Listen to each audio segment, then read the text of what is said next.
মার কাছে কোনো কিছু লুকোতে নেই। বল বাবা, বল তো কি হয়েছে। বলবো বলবো, আরে চিন্তায় আমার মাথা ভো ভো করছে। আমার মধু আসছে না কেন? তবে কেউ ধরা পড়েছে? কি সব যাতা বলছিস? আরে যাতা নয়, যাতা নয়। কি করব, কোথায় যাব, কোথায় গেলে মধু পাবো? চলো গো মা, যাই গো থানায়। মমতা, বলেছিলাম না নিশ্চয়ই ওরা কোনো অঘটন ঘটিয়েছে।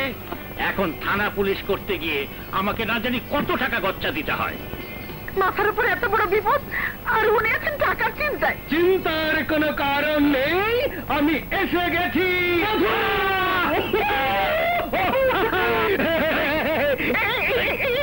এখন সব ঘটনা আমাকে খুলে বল। মুরব্বীদের সামনে সব কথা বলতে নেই, তবে বড় সাহেব আপনাকে কোনো টাকা গচ্চা দিতে হবে না। যাক, শুনে নিশ্চিন্ত হলাম। আম্মাজান, আপনি গিয়ে খাবারের আয়োজন করুন, আমরা ক্ষুধায় তৃষ্ণায় বড়ই কাতর। ঠিক আছে।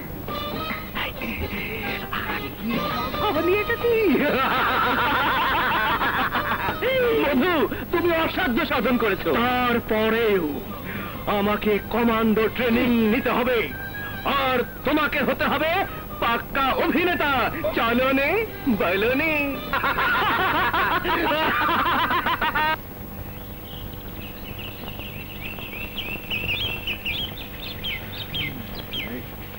এইটাই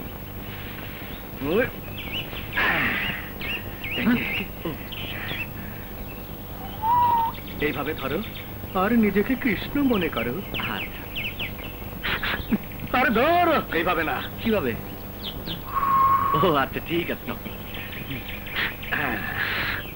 আরে তুই যাস কই? তুই আমার সাথে আয়, এইখানে বস। ইশারা করা মাত্রই বাজাবি। না ভাই, তোর কথা বিশ্বাস হচ্ছে না। মোটরসাইকেল তেমন কোনো ছেলে আমাদের এলাকাতেই নাই। তাহলে কি আমি বানিয়ে বলছি? কি জানি ভাই, আমাদের ভাগ্যে তো একজন সাইকেলওয়ালাও জোটে না। তবে ভাগ্যটা হচ্ছে গিয়ে ওর। ওর না বিরাট বড় লোকের সঙ্গে বিয়ে হচ্ছে। বর তেমন শিক্ষিত নয়, তাতে কি আসে যায়? আজকাল তো টাকা পয়সাতেই সব। না ভাই, তোর সাথে আমি একমত হতে পারলাম না। টাকা পয়সার চাইতে লেখাপড়ার দাম আমার কাছে অনেক অনেক বেশি। একটা অশিক্ষিত ছেলেকে বিয়ে করার কথা আমি ভাবতেই পারি না। আমার স্বামীকে হতে হবে শিক্ষিত, মার্জিত এবং ভদ্র।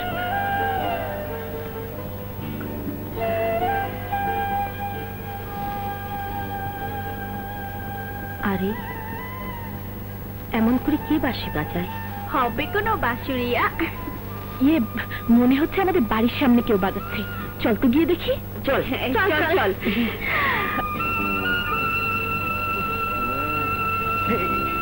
এসে গেছে।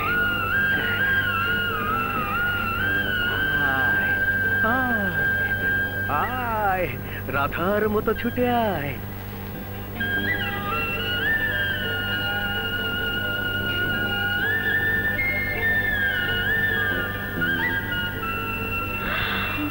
আরে এ দেখছো সেই ছেলে? তাই সেদিন মোটরসাইকেল নিয়ে আমার পিছু নিয়েছিল, আজ কিনা বাড়ির সামনে এসে বাঁশি বাজাচ্ছে। কত বড় সাহস! দাঁড়া, দেখাচ্ছি। চল। এই বাঁশি থামাও।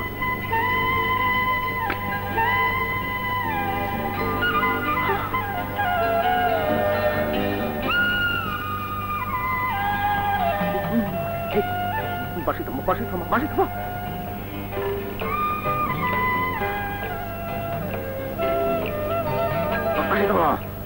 বাঁশি থামো।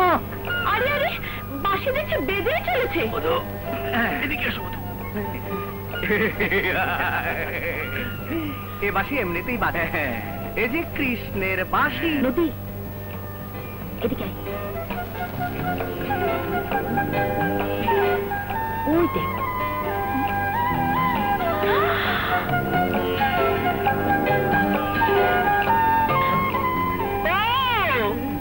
কৃষ্ণের বাঁশি।